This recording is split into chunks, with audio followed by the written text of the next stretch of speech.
My name is Hazrin. I'm from AWA School at Bedok. I signed up for this course because I want to know more about 3D printing.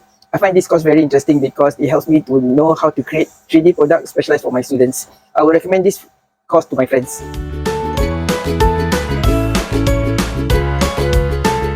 My name is Ashok. I'm from AWA Early Intervention Center.